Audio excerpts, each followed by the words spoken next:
Unafraid Show. Right or wrong, we are back off of an extended weekend. Yes, it was extended. Monday was apparently a national holiday. It was my wife's birthday, and that shall be treated as such. Anyways, I had a crazy day and a crazy experience because what she decided to do for her birthday. Hold on. What she decided to do for her birthday was, so she decided she wanted individual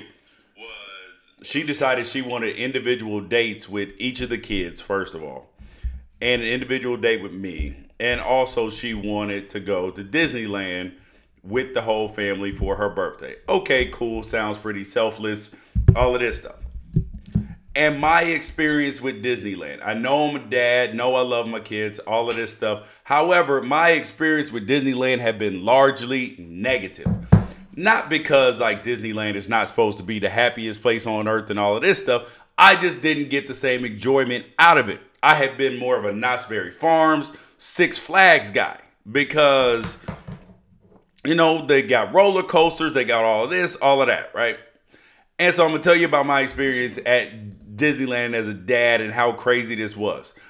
And we also got up for you guys a Super Bowl. There's a flight. United is having a flight that leaves Minneapolis at 2 o'clock in the morning and gets to Philadelphia at 6 o'clock in the morning the same night as the Super Bowl. So you could theoretically go watch the game, take this 2 a.m. flight, and we're going to talk about how horrible of an idea that is. LeBron, he makes an Instagram post to himself congratulating himself on his 30,000 points in the NBA. Why I'm not mad at it. Why I love it. And also, LaVar Ball is coaching his son's team in Lithuania. This is the most LaVar Ball thing ever. We're going to get to that and how that this is a plan, a coup, an attempted coup in works to get the Lakers head coaching job. So I'll start out first with this Disneyland visit. Swipe up, share the feed, continue the conversation. So the first thing that happened is, so we go to Disneyland. And mind you, I am not the guy, like I said, who loves Disneyland. I'm a dad, all this stuff, but Disneyland has not been the greatest experience for me in my whole life because I typically like other things. I'm more of a amusement park, thrill ride kind of guy. And that's not Disneyland. So I go to Disneyland. First of all, the great part is I end up having a great day at Disneyland. It's actually a very enjoyable experience for the first time. Kids are happy. I'm happy because my wife's happy. Kids are happy. And I'm having a decent time as well. The day wears on. Days wears long. Time to go. Everybody's getting a little bit of tired. Then dad duty comes in. You got to drive everybody back home. Get the car unpacked. All of this stuff. Okay, cool. But here is where the problem came in. When my alarm went off this morning to get the kids up for school at 6:45 this morning, I got out of the bed and I thought I got it. And I got run over, backed up by a damn Disneyland bus. There was no drinking. There was plenty of water intake, all of this stuff. And it was horrible. It's like when you go on vacation and you realize that when you get back from vacation, that you actually need a vacation from your vacation. That was Disneyland. So I would advise all parents going to Disneyland. Take your kids on to Disneyland on a day where you and them have nothing to do after. Kids were hurting this morning. I was hurting this morning. And on the way up the stairs this morning, I'll tell you, I hit the stairs. I'm walking up. There's like, 10, 16, like 17 stairs to go upstairs. And each one, I was sitting there cursing to myself saying, why in the hell are there stairs in this damn house? Like, why did I buy a house with stairs? And I'm pissed off, but all because of Disneyland. I'll tell you this. So while I thought I liked Disneyland again, hate it. Got hit by a bus after. Not cool at all. The Super Bowl is coming up. Super Bowl is coming up, and the Eagles are playing against the Patriots. Big deal, right? Big deal, all this stuff, pomp and circumstance. We'll get into this over the next couple days. But here is the gotcha. Here's the funny thing that's happening with this Super Bowl deal. Is that United has now got a flight. United has a flight. They created a flight that's going to leave from Minneapolis, where the Super Bowl is, from Minneapolis to Philadelphia. That flight's going to leave at 2 a.m. in the morning. 2 a.m. and land in Philadelphia at 6 o'clock in the morning. This flight is work on Monday and pretend like they're actually going to do some work after they went to the Super Bowl. Eagles fans are either going to be sad, mad, whatever. They're trying to show up to work. So United created a flight for these people. And my first initial reaction to this is, what the hell are they thinking? Like, what the hell is United thinking with a 2 a.m. to 6 a.m. flight the day of the Super Bowl? I'm a person who likes red eyes, but I hate early morning flights because I travel to call games sometimes, college football games. So I may be in Moscow, Idaho, Greenville, South Carolina, wherever it is. And I need to get back as soon as possible. Whether it's kids have a game, want to see them, spend time with them over the weekend, wife, whatever. But those 4:45 to 5:15 flights, they suck. Because I'm terrified I'm going to miss the flight. Alarm going off 3, 4, 5 times. Whatever it is. So I'm hella upset with those early morning flights. 3 a.m. I need 3 wake-up calls, all of this stuff.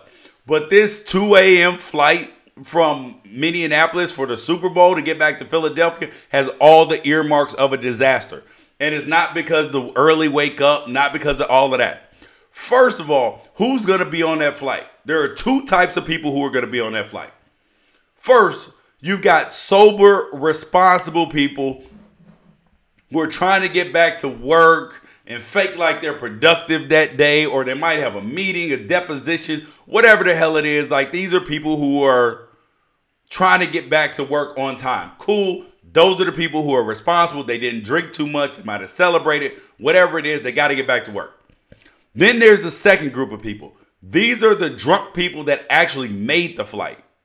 Because you're going to have probably half the people who are supposed to be on this flight miss the flight if Philadelphia wins. Philadelphia loses, they'll be just fine. Flight will just be well. But if the Eagles win the Super Bowl, this flight's going to be half missed, first of all. And the second thing that's going to happen with this flight is there's guaranteed to be drama, guaranteed to be arrests on this flight. This is a horrible idea. Because first of all, Philadelphia fans have already been arrested for punching a horse. Punching a damn horse and a mounted police officer. These are Philadelphia fans. Same people that booed Santa Claus. Philadelphia fans are so out of control that the police officers in Philadelphia for their, when they played against Minnesota last week in Philadelphia, they greased the light poles with Crisco the way these idiots couldn't climb on the light poles. How crazy is this that you actually have to Crisco the light poles the way these idiots won't climb up? So that's Philadelphia fans. So you think the same people that are getting arrested before tailgates and missing the damn game, Crisco and light pole, that you have to Crisco light poles the way they don't do crazy stuff, climb up the light poles, die, fall off, throw other people off, shake them off, break them, whatever it is. Same people get arrested for punching horses. You think that it is a good idea to put them on a flight at 2 a.m. in the morning going back after a Super Bowl? Absolutely not. Absolutely not. That's a horrible idea. Horrible idea by United to do this. Because you know what's going to happen. Somebody's going to get in a fight over the armrest. Somebody's going to get in a fight over the window shade not being pulled up. Because we all get irritated on flights. It's a late night flight. Somebody wants the window shade up, the early morning sun peeking in. Or you're a person who wants to look out the window and the other person won't open the shade. So when you combine that with drunk or mad people, because remember, there are some Patriots fans who are going to be flying back to Boston as well on this flight. Somebody's going to be pissed off. You mix alcohol, lack of sleep, mad because your team lost, and then the confines of an airplane, you know this is not going to end well. This is not going to end well for United and this flight. It's a horrible idea. And under no circumstance would I put drunk people on a flight at 2 a.m. in the morning. Duh. Oh, God. After a Super Bowl win or loss. Hell no. Another thing that's going on today is LeBron James. So LeBron James posted a picture on Instagram and a caption congratulating himself on reaching 30,000 points in his career. And I want to know, how do you guys feel about that? Because my initial response was, because it looked like an open letter to his younger self. Like, you know how people write these things, oh, letter to my younger self, telling you all the stupid things I shouldn't have done, or the way I looked at things that was completely wrong, all of that. So that's what people normally do. And it kind of, he wrote it in that vein. People are upset about it. Oh, well, how are you going to write a letter to yourself, an open letter to yourself, LeBron? How are you going to write it? Well, I think it's smart. I'm not mad at it at all. Like, and mind you, I'm a person who is quick to take swipes at LeBron sometimes for his on the court stuff, and then occasionally being a little soft off the court. But I don't mind this at all. I don't mind this letter. I don't mind this picture. I don't mind this caption to himself on Instagram at all. I actually, on the other hand, actually love it, because LeBron is doing a great thing. He's actually, you have to remember his situation, because LeBron is a guy who is much maligned for anything that he does, whether his team wins, loses. Everybody's always comparing his greatness. And then you got to remember, he's a kid who kind of grew up, without his mom for a little bit because she was drug addicted, all of this stuff. And that, you know, and that kind of creates something within kids, right? That creates something within them. And so he grew up without his mom, dad not in the picture. We're not even sure if he's even met his dad at this point in time, even though everybody knows who he is. And he's constantly in his life been praised for his accomplishment. That's LeBron. So everybody else is praising him for his accomplishments, but not really complimenting himself, the person. So that's how he feels adulation and feels good about himself, is some praise. And then you got to remember, how many people are always trying to take swipes at the throne? They are. I mean, including me, I have to admit. LeBron James is great, but he's not better than Jordan. I mean, like, there is no just LeBron James is this, this, and this, and that's the end of the story. No, it's always a comparison. So you can't just say, oh my God, LeBron James was fantastic tonight. One of the best performances that we've ever seen in sports. But he's not better than Jordan. Oh, but he's got a losing record in the finals. Went to 7 straight.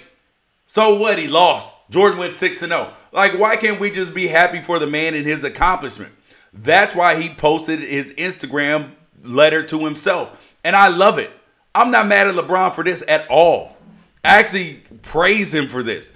Because a guy who's been such a good teammate to all of his teammates. Mind you, I will admit with is tough to play with, and people are understanding that LeBron is tough to play with. Just like they gave Kobe the tough to play with thing, so is LeBron at this point in time. So when you reach a milestone like 30,000 points, like LeBron James has reached, you should receive praise for this. And he's got to block out some kind of way the noise, because there's no way that there's not going to be enough that people are going to be silent and not detract from his 30,000 points. So he said, you know what?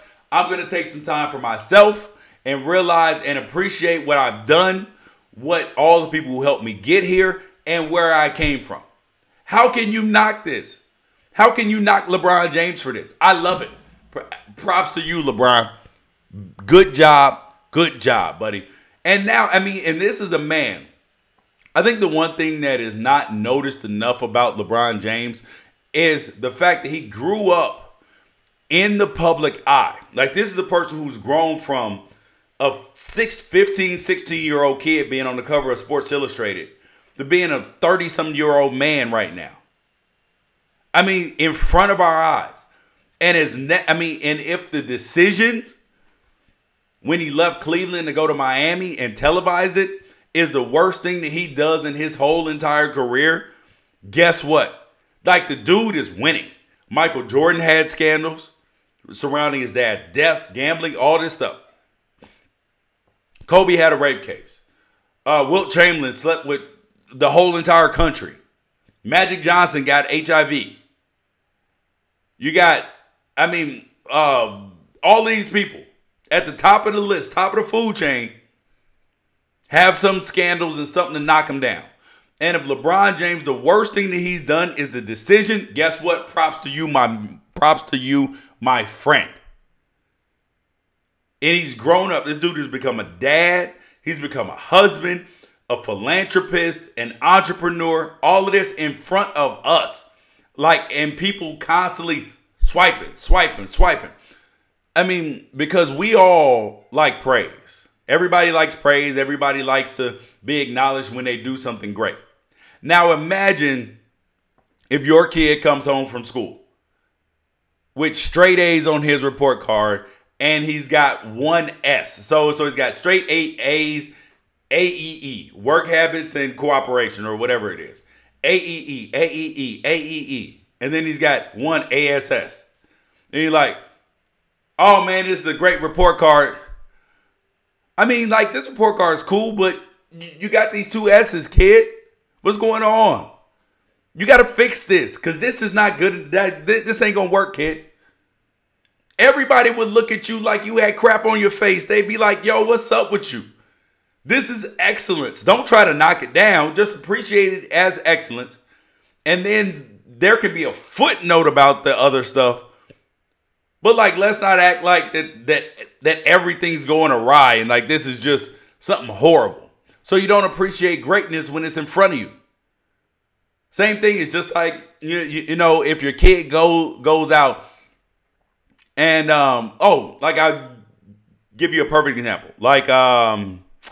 Michael Phelps.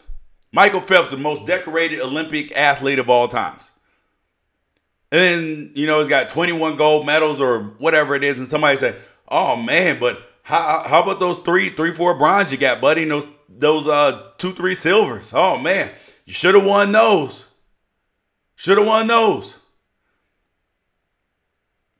At what point in time can we just appreciate some greatness? Mind you, we do critique things. So it's not a knock on the critique, but at some point in time, you have to sit back and just be like, all right, okay. I'm going to let the man have his spotlight right now. And that's what you have to do with LeBron James and his 30,000 points. You have to just sit back, relax, let the man have his spotlight. It's not the finals. It's not the anything. Cleveland's not going to miss the playoffs, despite them not being able to win a championship this year. You just got to just let it be what it's going to be. Let it be what it's going to be, man. Just let the man, for once, have a moment in the sun without detracting. Jeez Louise. Another person who's taking advantage of his 15 minutes of fame it's been at least an hour already, is LaVar Ball. LaVar Ball, his kids are in Lithuania. We thought we weren't going to hear from him too much. He's making statements about Luke Walton not having the respect of his team, all of this stuff with the Lakers because Lonzo's on the team. Now, news comes out, LaVar Ball is assistant coach for his kids' team in Lithuania. Yep. Some kind of way this dude has left the United States, LaVar Ball, gone to Lithuania. Mind you, he's an AAU coach here in the States, that he created his own team so anybody can be an AAU coach. As long as you don't have criminal history, all of this stuff, anybody can be an AAU coach. He gets to Lithuania, manages to have the league have a few sponsored games by Big Baller Brand When you look at the court, when you see the video, you see the triple Bs in the key. Big baller brand out there. Big baller brand on the kids' feet. And now you got the big baller himself coaching the team. Right? If you can't commend LaVar Ball for his hustle alone, I know you don't like him. I know he gets on your nerves. I know he's braggadocious, know all of these things. No, you think he's wrong for taking his kids out of school, all of this stuff. You can have all that. Save that discussion for another time. You have to love the man's hustle. He's determined to get something, which is his kids playing on the Lakers, all three of them. He got one, some kind of way that happened, even though the Lakers had a slim chance of getting in the top three to keep their pick. Otherwise, it was going to Philadelphia. I'm sorry, to Brooklyn, Philadelphia, whoever the hell it was. So now imagine that. So that's already one thing, right? And then the second thing is, so he got Alonzo there. Now he's trying to figure out how to get his worst kid, LiL'Angelo, who's a good basketball player, but doesn't seem to be NBA material, to the Lakers as well. And then LaMelo, who's still 2 years removed from graduating, to the Lakers as well. The man's hustle is undeniable. The man's hustle is legendary. He's making things happen. And now that he's the assistant coach, albeit whether it's 1 game, 2 games, 5 games, however long it's going to be, doesn't it look like he's paving the way? Because remember, he consistently says, nobody knows how to coach my sons like me.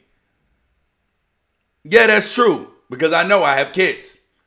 And I understand how to coach my son better than probably his coach, because sometimes I have to give him a little, tell him what's going on with Damon, especially the way he can know and understand. The way he can know where to push him, where to this, where to that. So while, yes, nobody else may know how to coach your kid like you do, LaVar Ball setting himself up. He's trying to find a way to convince Magic Johnson that he should be the coach of the Lakers. If he can get all 3 of his sons on there, oh, please believe you, he can convince Magic Johnson how to give him the reins to be the coach of the Lakers. I don't doubt it, because everything that this man has said has some kind of way, either been true or it's been close. I mean, it's been kind of close happening, except for the outrageous stuff about, obviously there's no way he could play Jordan. There's no way he could go back in time. And there's also no way the Lakers are going to be a playoff team. But aside from those crazy things, the man has either been right or close to right.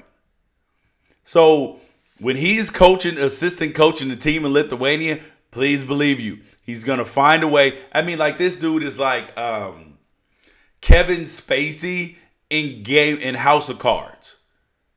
This dude was the House whip, the House Majority Whip, and then ends up president of the United States. He just knocks people off one by one, whether he killed them or involved them in a scandal. That's who LaVar Ball is. He's Kevin Spacey from House of Cards. I know we're not supposed to talk about Kevin Spacey right now because he's in trouble, but this is who LaVar Ball is right now.